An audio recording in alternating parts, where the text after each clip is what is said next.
is to work out what it is I want to say in my collage. The way I go about planning my work, it's drawings, but the drawings themselves, they're a collage. And I really like working in this way because it gives the freedom that if I just did a straight drawing, I wouldn't have. If I do a straight drawing and I make mistakes, I have to rub out or start again. If I do a collage and I make mistakes, I just cover it with something else. In your collage, you might have sky showing. I'd suggest if you have sky, that's the first thing that you work on. So you might airbrush it, you might paint it, but if you think about it, sky usually, of everything in a scene that you're wanting to portray, is the thing that's furthest away.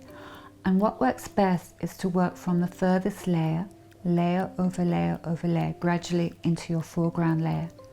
So if you imagine, if you've got a tree against the sky, if you do the tree first and then you try and paint the sky in, it's going to look really messy because probably the collage material that you've used protrudes from the background and you're going to get bits of sky colour on the tree. Whereas if you paint the sky first, you don't have to worry about the tree, you can just paint right over the tree, and then when you put your foliage down, whatever material you decide to use to create the foliage, you can have little bits of sky showing in between and it will look perfect. There won't be any blue sky on the foliage because the foliage goes on top. One point I want to really stress is there's never any one way of doing anything in collage. There's always so many different possibilities, and that's one of the things I like most about it. So if we go back to our tree against the sky, if you're thinking to depict a tree and you're wanting to do the tree trunk, just think of all the different materials that you could use. Okay, so you've made your tree, then you might want to have branches coming from the tree. So you could use real branches, you could use roots of plants. When you finished your tree trunk and branches, you might put tiny bits of lichen on it. I like to think if you apply lichen, maybe it continues growing on your artwork. So now you need to put foliage on your tree, unless it's autumn and all the leaves have fallen.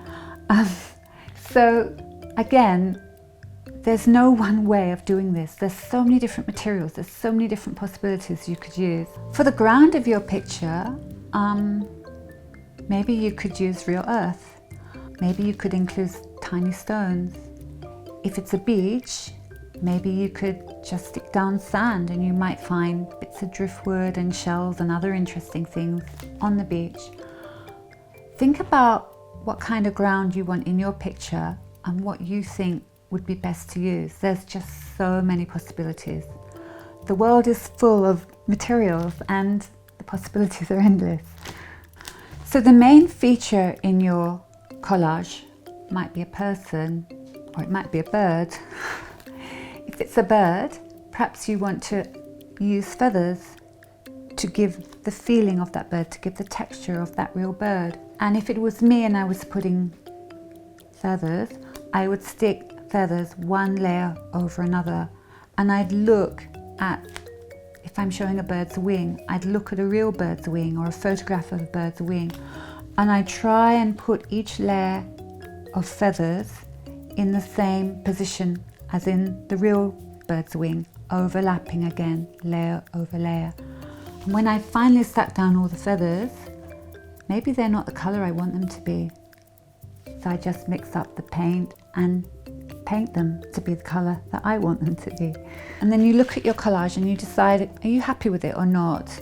And maybe some bits you're not happy with. It's collage, you can take that bit off and put a new bit on. If you are feeling happy with it, then congratulations, you finished it. When I make a collage, I can spend weeks on one collage, which you probably think is ridiculous. I imagine you'll spend a few hours and you might think that is a long time, but it's actually a very slow way of working usually. I suggest a good way of going about collecting or making a collection of collage materials is to take yourself for a really long walk and take some plastic bags and a pair of scissors with you and see what you can find. I think you'll be amazed at what you do find. And I just want to wish you the best of luck with your collage. Have lots of fun.